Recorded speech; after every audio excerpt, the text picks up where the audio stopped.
ভালোবাসার মাঝে হালকা ভয় থাকলে সেই ভালোবাসা মধুর হয়। কেননা হারানোর ভয়ে প্রিয়জনের প্রতি ভালোবাসা আরো বেড়ে যায়। গাধা এক ধরনের আদরের ডাক। অপরিচিত বা অর্ধপরিচিত কাউকে গাধা বলা যাবে না, বললে মেরে তক্তা করে দেবে। প্রিয় মানুষটাকে গাধা বলেই ডাকা যায়। মেয়েরা সিরিয়াস টাইপ পুরুষ পছন্দ করে, যারা কথায় কথায় রসিকতা করে মেয়েরা তাদের ছ্যাবলা ভাবে। হাসিতে খুব সহজেই মানুষকে চেনা যায়। সব মানুষ একই ভঙ্গিতে কাঁদে, কিন্তু হাসার সময় এক একজন এক এক রকম হাসে। আমাদের সমাজটা এমন যে বেশিরভাগ শাস্তি আমাদের বিনা কারণে পেতে হয়।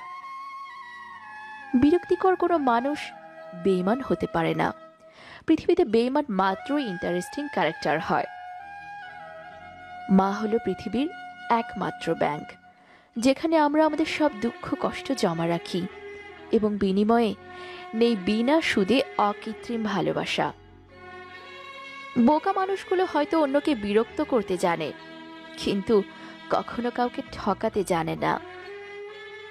করুণাও এক ধরনের ভালোবাসা, তবে তা ক্ষতিকারক ভালোবাসা।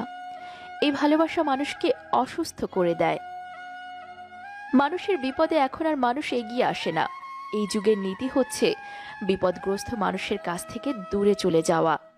যে যত দূরে যাবে তত ভালো থাকবে। সারা জীবন পাশাপাশি থেকেও একসময় একজন অন্যজনকে চিনতে পারে না। আবার এমনও হয় এক পলকের দেখায় একে অন্যকে চিনে ফেলে। সরাসরি চোখের দিকে তাকিয়ে কেউ মিথ্যা বলতে পারে না, মিথ্যা বলতে হয় অন্যদিকে তাকিয়ে।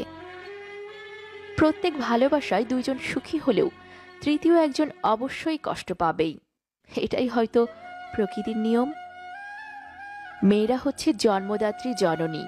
হাজার ভুল করলেও এদের উপর রাগ করতে নেই। এদের উপর রাগ করাটাই কাপুরুষতা। জীবন সহজও নয়, জটিলও নয়। জীবন জীবনের